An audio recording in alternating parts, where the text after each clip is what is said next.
oduu amma nu qaqqabeen sirni awwaalchaa goota wangeelaa luba bal'inaa Saarkaa wixata dura keenya jiru ni geggeeffama.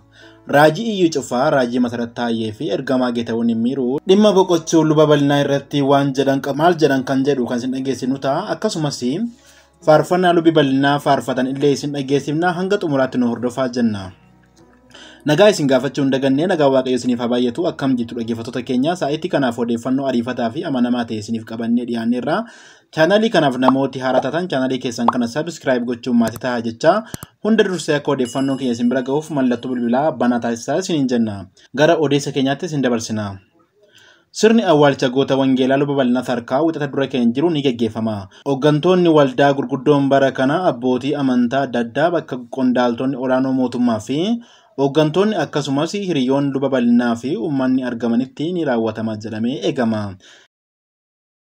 Isinis geggeessaa kana irratti argamuuf of qopheessa jecha bakkaa fi sa'aatiin isaa yeroo beekametti isin beeksifna.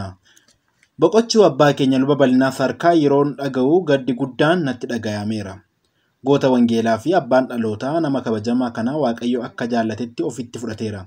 Nama Waaqayyo lubni bal'inaa Saarkaa namni baay'ee jaalladhuu fi kabajuu bara tajaajila isaanii cimina guddaan Waaqayyoon tajaajiluu isaanirraa baradheera. Akkasumas waan amananiif dhaabbachuu nu barsiisaniiru. Raajummaan isaan biyya lafaa kanarratti dubbatanii fi barreessan raawwatamaa jira. Hedduun isaa immoo raawwatameera. Sichis kan raawwatamuu fi fiixee gahamee eegaa jirrus akka raawwatamu nan amana. Xumura irratti lubni kun abbaa keenya isa waaqarraan boqonnaaf waamamaniiru.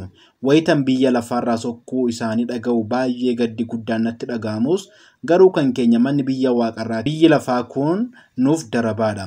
Maatii fi firoottan akkasumas jaallattoota isaatiif jajjabina guddaa hawwina. Raajii Iyyuu Cufaa Filiphisiiyuus 3:20. Ergamaa Geetahuun Himmiruu immoo boqochuu luba kana yeroo dhaga'an akkas jechuun karaa fuula feesbuukii isaanii maxxansanii gara boqonnaa isa dhugaatti darbitan malee isin hin duune.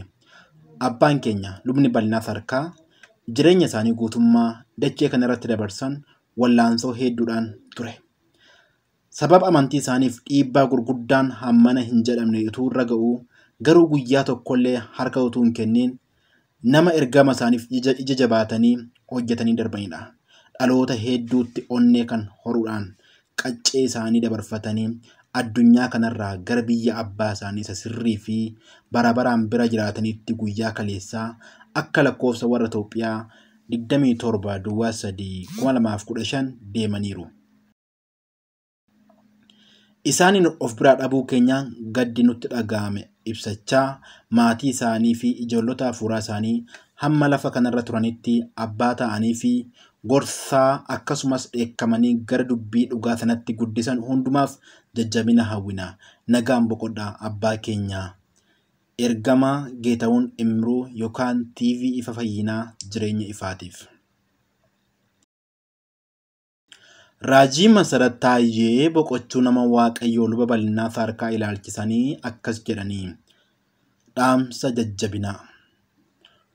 Warri isaaf qulqullaa'an du'uun ija Waaqayyoo duratti ulfaataadha. Macaafa faarfannaa boqonnaa 116/15. Akkan odeeffannoo gara gooftaatti sassabamuu nama guddaa fi nama Waaqayyo biyya keenyaaf kaase dinqiiwwan gurguddoo ittiin hojjetaa ture goota wangeelaa luba bal'inaa Saarkaa dhaga'een akka dhuunfaatti akka waldaattis nu rifachiiseera. Haa ta'u malee sagaleen Waaqayyoo namni qajeelaan ni du'a. Namni Waaqayyoof of kennu wanti hamaan akka isarra hin geenyeef in fudhatama. Macaafa Isaayaas raajichaa boqonnaa 57/1 waan jedhuuf namni Waaqayyo kunis wal'aantoo amantii isaanii isa gaarii sana ciminaan dhaabbatanii qabanii dorgommee isaaniis fiixaan baafatanii gonfoo qajeelinaa sana goofticha abbaa firdii qajeelaa sana biraa fudhachuuf warra deebi'ee mul'inatti dhufuu isaa jaallatan faana hiriiruu isaaniitti jajjabaataa warra isaaf qulqullaa'an du'uun ija Waaqayyoo duratti ulfaataa waan ta'eef firootaaf maatiiwwan jaallattootaaf amantoonni waldaa isaanii akkasumas amantoonni ayyaana Waaqayyoo isaanirra kaa'e kabajan maraaf jajjabina hawwina. Nama Waaqayyoo nagaan boqodhaa. Ergaa Raajii Masarat Taayyee hundeessaa fi abbaa mul'ataa waldaa araara Waaqayyoo addunyaalessaa. 29 bara 2015 Naqamte. Dhaggeeffattoota keenya odeeffannoo wayitaawaa fi dhugaa irratti hundaa'e yeroo yeroon isin biraan geenya. Namooti haarawaan dhuftan subscribe gochuun nu eeggadha jechaa. Odeessa biroon hanga walitti deebinutti yeroo gaarii qabaadha jechaa. Kallattii maanii gara faarfannaa abbaan keenya Dr. Kabajaa lubni bal'inaaf harka faarfatanii turan isin dhageessifna.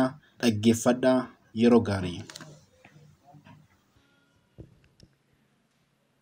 Warqee koo meetii koo Yesus qabeenya koo gaddisaa boqonnaa siim ulfinni koo seenaa koo jijjiirtee waan maraanaa gootee hidhaan arraayittee na burraasiftee akka jabbii quuftee na burraasiftee akka jabbii quuftee warqee koo meetii koo Yesus qabeenya koo gaddisaa boqonnaa siim ulfinni koo seenaa koo jijjiirtee waan maraadhaa gootee hidhaan arraayittee na burraasiftee akka jabbii quuftee na burraasiftee akka jabbii quuftee maalin jedha kan kee ulfaatu malee maqaan kee ulfaatu malee maqaan kee ulfaatu malee maqaan kee ulfaatu malee maqaan kee